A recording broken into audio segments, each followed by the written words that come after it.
السلام علیکم، Urdu horror story میں خوش آمدید۔ اگر آپ کے ساتھ کوئی پراسرار واقعہ پیش آیا ہو تو آپ اسکرین پر دیے گئے واٹس ایپ نمبر میں اپنا واقعہ بذریعہ ای میل یا وائس نوٹ کے ذریعے بھیج سکتے ہیں۔ ہم آپ کے نام کے ساتھ اس واقعے کو پروگرام میں ضرور شامل کریں گے۔ اب بڑھتے ہیں کہانی کی طرف۔ سرسوں کا ساگ۔ لہلہاتا سرسوں کا ساگ ہی اس معصوم کے لیے انفریت بن گیا تھا۔ محمد فیض اپنی بیوی بچوں کے ساتھ 50 کوارٹرز پر مشتمل چھوٹی سی کالونی میں رہتا تھا۔ جب 2.5 سالہ بیٹی فاطمہ کے بعد اللہ نے اسے چاند سا بیٹا عطا کیا تو اس کی کوئی خوشی کی انتہا نہ رہی۔ بیوی نسرین اور وہ رب کا شکر بجا لائے اور خوب نازوں سے دونوں بچوں کی پرورش کرنے لگے۔ وہ دونوں بچوں میں کوئی تفریق نہ کرتے۔ ہنسی خوشی تھوڑا وقت آگے سرکا جب فاطمہ 3 سال کی اور عمر بیٹا 5 ماہ کا ہوا۔ ایک دن نسرین کی ماں بیٹی سے ملنے آئی اور کچھ دیر آرام کرنے کے بعد تھوڑے فاصلے پر موجود گاؤں میں اپنے رشتہ داروں سے ملنے کا پروگرام بنایا۔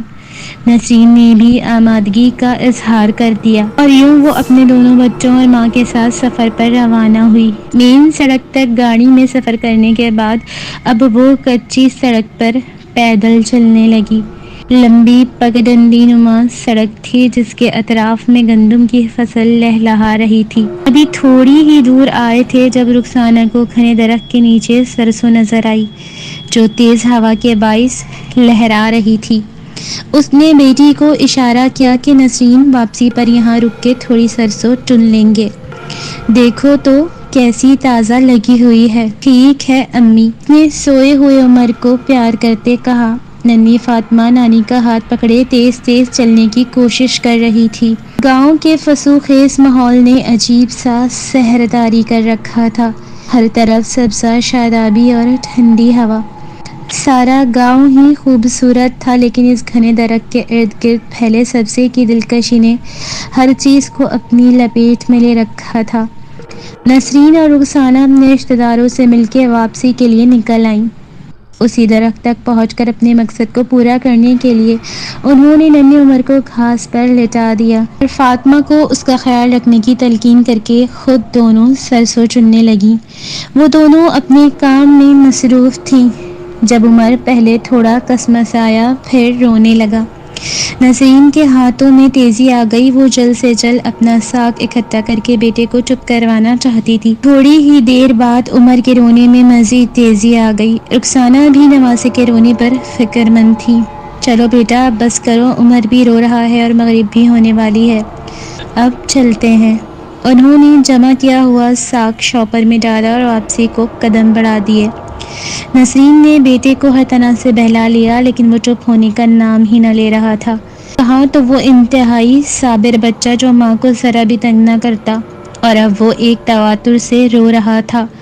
نسرین اور رخسانہ دونوں ہی پریشان ہو رہی تھیں۔ وقت اپنی مقررہ رفتار سے گزر رہا تھا۔ فاطمہ اور عمر بھی آہستہ آہستہ بڑے ہو رہے تھے۔ سب ٹھیک ہی چل رہا تھا سوائے اس بات کے کہ عمر دن بدن شرارتی ہوتا جا رہا تھا اور جو وہ بڑھ رہا تھا اس کا رونا اور ضد کرنا بھی بڑھ رہا تھا۔ ابھی 9 سال کو ہی لگا تھا کہ شرارتیں حد سے سوا ہو گئیں جس پر باپ سے کبھی کبھار ڈانٹ بھی پڑ جاتی اور جب فیض غصے میں ہوتے تو ہلکا سا تھپڑ بھی رسید کر دیتے، لیکن اس کے بعد تو جیسے آفت ہی آ جاتی۔ عمر پیٹ پکڑے ایسے زور و شور سے رونا شروع کرتا کہ چپ ہونے کا نام ہی نہ لیتا۔ ماں الگ پریشان۔ فیض بھی بیٹے کی حالت دیکھ کے چپ کراتے بہلاتے، کبھی غصہ کر کے کبھی خاموش کراتے، لیکن بے سود رہتا۔ اس کا چپ ہونا مشکل ہوتا جا رہا تھا۔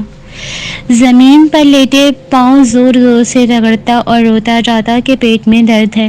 ماں باپ گھبرا کر ڈاکٹر کے پاس دوڑتے، ہر طرح کے ٹیسٹ اور چیک اپ کرائے۔ ڈاکٹر کی سمجھ میں بھی نہیں آ رہا تھا کہ سب رپورٹس ٹھیک ہونے کے بعد بھی اس کے درد میں افاقہ کیوں نہیں ہو رہا۔ ڈاکٹروں سے درد کی دوا لے کر گھر لوٹ آتے۔ کچھ دیر دوائی کے زیر اثر عمر سوتا تو ان کی جان میں جان آتی۔ یوں ہی پریشانی میں دن گزر رہے تھے۔ فاطمہ اب 12 سال جبکہ عمر 9.5 سال کا ہو چکا تھا۔ لیکن اب بھی اسے پیٹ کی تکلیف ہوتی تھی. لیکن نسرین اور فیض اکثر یہ بات سوچ کر پریشان ہو جاتے کہ عمر درد کی شکایت اسی وقت کرتا ہے جب اپنی کسی شرارت پر ماں یا باپ سے کسی سے بھی ڈانٹ یا مار کھاتا ہے.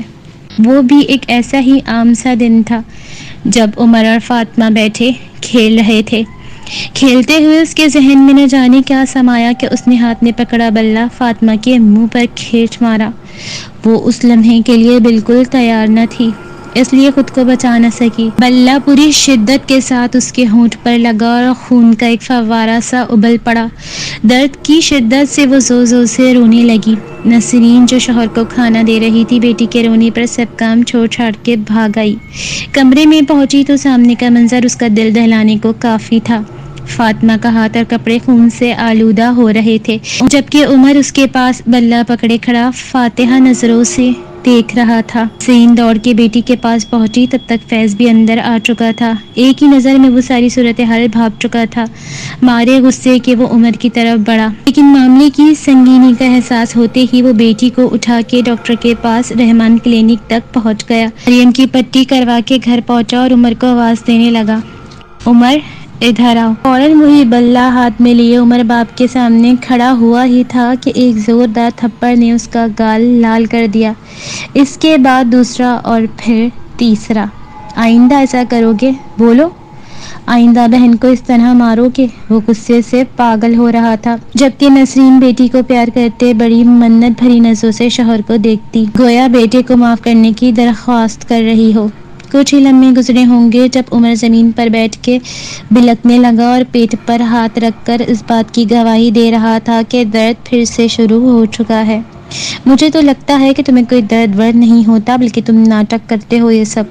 فیض نے طیش میں کہتے ہوئے غصے سے اسے دیکھا جو اب درد سے بے حال ہو کے زمین پر لوٹ پوٹ ہو رہا تھا. نسرین کے دل کو کچھ ہوا. وہ اٹھ کر بیٹے کی خبر لینے پہنچی تو فیض نے سختی سے اسے روکا. خبردار جو تم اس کے پاس گئیں، کوئی ضرورت نہیں. اسے احساس ہونے دو کہ کتنا غلط کام کیا ہے آج اس نے. پھر کتنی ہی دیر گزر گئی جب وہ درد سے نڈھال روتا رہا.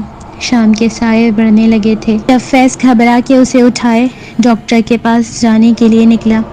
ڈاکٹر رحمان کی کلینک بند تھی سو گاڑی میں سوار ہو کر وہ دوسرے اسپتال جانے لگے. گاڑی میں بھی عمر کے رونے میں کمی نہ آئی. پاس ہی ایک سیٹ پر بزرگ بیٹھے تھے. جب کافی دیر وہ اس کا رونا دیکھتے رہے تو اس کے بارے میں پوچھ بیٹھے. فیض نے اس کے درد کے بارے میں بتایا. کچھ لمحے تو وہ بغور روتے بلکتے عمر کو دیکھتے رہے پھر بولے، بیٹا میری مانو تو اسے ڈاکٹر کو دکھانے کی ضرورت نہیں. مجھے تو کچھ اثر لگ رہا ہے اس پر. یہ کہہ کر وہ ایک لمحے کو رکے. فیض نے نہ سمجھی سے بزرگ کی طرف دیکھا. ہاں بیٹا، تم نے خود ابھی کہا کہ طرح طرح کے ڈاکٹروں کو دکھایا لیکن اثر نہیں ہو رہا تو ایک بار مولانا صاحب کو دکھا کر دیکھ لو. مولانا طارق یہاں سے تھوڑے فاصلے پر ہوتے ہیں. میری مانو تو ابھی اسے لے جاؤ کیونکہ ڈاکٹر کے بس کی بات نہیں ہے، اس لیے ڈاکٹر کو دکھانا فضول ہے. فیض ان کی باتوں سے متاثر ہو کر پتہ پوچھنے لگا اور شکریہ ادا کر کے مولانا سے ملنے اتر گیا. سیدھا سا راستہ تھا اس لیے اسے ڈھونڈنے میں زیادہ مشکل پیش نہیں آئی. وہ مولانا طارق کے سامنے بیٹھا اب اپنا مسئلہ بیان کر رہا تھا. اس نے سوچا کہ کوئی بزرگ ہوگا لیکن سامنے بیٹھے 22-23 سالہ نوجوان کو دیکھ کر وہ حیران ہوا تھا. مولانا طارق کچھ دیر تو منہ میں کچھ پڑھتے رہے پھر اس پر پھونک مار کے فیض کی طرف متوجہ ہوئے. آپ وہاں کرسی پر بیٹھ جائیں. وہ اسے تھوڑے فاصلے پر بھیج کے پھر سے کچھ پڑھنے لگا. 5 منٹ ہی گزرے تھے کہ عمر کی آواز یکدم سے بدل گئی. کہاں تو عمر کی نرم سی آواز اور اب کہاں ایک بھاری مردانہ آواز. فیض گھبرا اٹھے. کون ہو تم اور کیوں اس بچے کے پیچھے پڑے ہو؟ اب کے مولانا صاحب بھی غصے سے بولے. میں تو بہت پہلے سے اس کے ساتھ ہوں اور ہمیشہ اس کے ساتھ ہی رہوں گا. بھاری مردانہ آواز میں بہت سختی در آئی تھی. مولانا صاحب کچھ پڑھ پڑھ کر اس پر پھونک رہے تھے جبکہ فیض بیٹے کی اس حالت سے سخت پریشان تھے. میں تمہیں حکم دیتا ہوں کہ اس ننھے بچے کو چھوڑ کر کہیں دور چلے جاؤ. مولانا صاحب نے اس سے کہا. نہیں، میں اس سے دور ہونے کا سوچ بھی نہیں سکتا. میں تو بہت پہلے سے اس کے ساتھ ہی رہ رہا ہوں. جب یہ چند ماہ کا تھا میں اسے چھوڑ نہیں سکتا. مولانا صاحب کے مسلسل پڑھ پڑھ کے پھونکنے کی وجہ سے اب مردانہ آواز کی سختی عاجزی میں تبدیل ہو گئی. فیض کبھی مولانا اور کبھی بیٹے کی طرف دیکھتا اور دل ہی دل میں بیٹے کے لیے دعائیں کر رہا تھا.